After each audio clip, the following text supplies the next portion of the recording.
നമസ്കാരം. നമസ്കാരം. ചേച്ചിയുടെ പേര്? ദിവ്യാനിൽ. ദിവ്യാനിൽ. എവിടെന്നാ വരുന്നത്? Kadathy. Kadathy.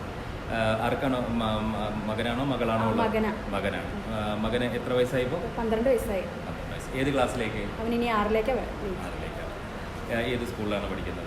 Government U P school കടാതിയിലാണ്. എങ്ങനെയാണ് ഈ നിർമ്മല അലുമിനി അസോസിയേഷൻ NEIC വെളിച്ചം എന്നുള്ളൊരു പഠന വൈകല്യത്തിനുള്ള ക്യാമ്പ് നടത്തുന്നത് എങ്ങനെയാണ് മനസ്സിലായത്? സ്കൂളിൽ നിന്ന് നമുക്ക് അറിയിപ്പ് തന്നതാണ്. സ്കൂളിൽ നിന്ന് അറിയിപ്പ് തന്നതാണ്. ഏത് government school? Government school Kadathy. മകൻ്റെ ഇപ്പോൾ ഇവിടെ വന്നതിന് ശേഷം എത്ര ഡിപ്പാർട്ട്മെൻറ്റിലെ ഡോക്ടർമാരെ കണ്ടിട്ടുണ്ട്? 6 ഡിപ്പാർട്ട്മെൻറ്റിലുള്ള ഡോക്ടർമാരാണ്.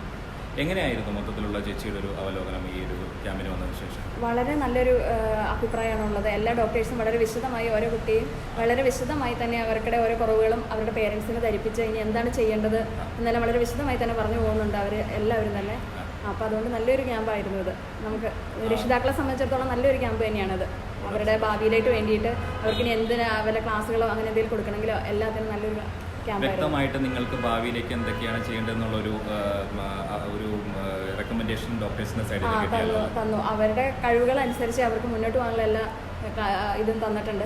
തീർച്ചയായിട്ടും. കാരണം കുട്ടികളുടെ ഭാവി ഇതുപോലെ പഠന വൈകല്യം എന്ന് പറയുന്നത് അതൊരു വലിയ പ്രശ്നമല്ല. വളരെ ചെറുപ്രായത്തിൽ കണ്ടുപിടിച്ചാൽ നമ്മൾക്ക് മിക്കവാറും കാര്യങ്ങളും ചെറിയൊരു ട്രീറ്റ്മെൻറ്റിലൂടെ കുറേ കൂടെ ഭേദപ്പെടുത്തി എടുക്കാൻ പറ്റുന്ന ഒരു പ്രശ്നമാണത്. അതിനെ നമ്മൾ അതുകൊണ്ട് തന്നെയാണ് നമ്മുടെ ഈ നാം ഏർലി ഇൻ്റർവെൻഷൻ സെൻ്ററിൻ്റെ ഒരു ഉദ്ദേശവും അങ്ങനെയുള്ള കുട്ടികളെ കണ്ടുപിടിച്ചുകൊണ്ട് അവർക്ക് മാക്സിമം അവർക്ക് സപ്പോർട്ട് ചെയ്യുന്ന രീതിയിൽ കാര്യങ്ങൾ ചെയ്യാന്നുള്ളതാണ്. അതിൽ പങ്കെടുത്തതിനും നിങ്ങൾക്ക് ഞങ്ങളുടെ ഈ ക്യാമ്പ് വളരെ പ്രയോജനപ്പെട്ടു എന്നറിയുന്നതിലും ഞങ്ങൾക്ക് വളരെ സന്തോഷം. നിർമ്മല അലുമിനി അസോസിയേഷൻ നാം ഏർലി ഇൻ്റർവെൻഷൻ്റെ എല്ലാവിധ നന്ദിയും ഞങ്ങൾ അറിയിക്കുന്നു. Thank you.